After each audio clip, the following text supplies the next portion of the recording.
চোটের কারণে শুরু হতে না হতেই পাকিস্তান সুপার লিগ যাত্রা শেষ হয়ে গেল পারভেজ হোসেন ইমনের। আর এই কঠিন সময়ে ইমন ধন্যবাদ জানিয়েছেন লাহোর কালান্দার্সের ভক্তদের, দিয়েছেন আবেগঘন বার্তা। মানসিকভাবেও তিনি যে ভালো নেই তাও খোলাসা করেছেন নিজের ফেসবুক পোস্টে। ইমন লিখেছেন, প্রিয় কালান্দার্স ভক্তবৃন্দ, চোটের কারণে আমার পিএসএল যাত্রা শেষ হয়ে যাওয়ায় আমি সত্যি বিধ্বস্ত। আমি এই সুযোগটির জন্য দারুণ রোমাঞ্চিত ছিলাম এবং মনে হচ্ছিল আমি সবেমাত্র নিজের ছন্দে ফিরছিলাম, কিন্তু আল্লাহই সর্বজ্ঞ এবং তিনিই সর্বোত্তম পরিকল্পনাকারী।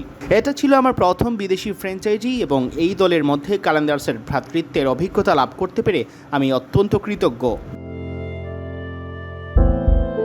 পিএসএল খেলতে গিয়ে ভক্তদের ভালোবাসা কম পাননি এই ব্যাটার। তিনি লিখেছেন, আপনাদের বিশ্বাস এবং সমর্থনের জন্য ধন্যবাদ। আমি দুঃখিত যে এই মৌসুমে আপনাদের সাথে যাত্রাটা চালিয়ে যেতে পারলাম না। আমি ছেলেদের খেলা সবসময় দেখব এবং সমর্থন করব। ইনশাআল্লাহ শীঘ্রই আবার দেখা হবে। হৃদয় থেকে কালান্দার্স। পিএসএলের এবারের আসরে লাহোর কালান্দার্সের হয়ে 3টি ম্যাচ খেলেছেন পারভেজ হোসেন ইমন। সেখানে 161.36 স্ট্রাইক রেটে রান করেছেন 71।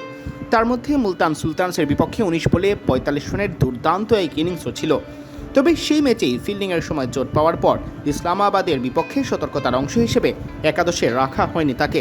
পরবর্তীতে কাঁধের চোটে টুর্নামেন্ট থেকেই ছিটকে গেছেন বাংলাদেশের এই তরুণ ক্রিকেটার। ইমনের জন্য এই পিএসএল ছিল দেশের বাইরে প্রথম ফ্র্যাঞ্চাইজি লিগ। যাত্রাটা দীর্ঘায়িত না হলেও ব্যাট হাতে ইমনের পারফরমেন্স অবশ্য মনে থাকবে অনেক দিন।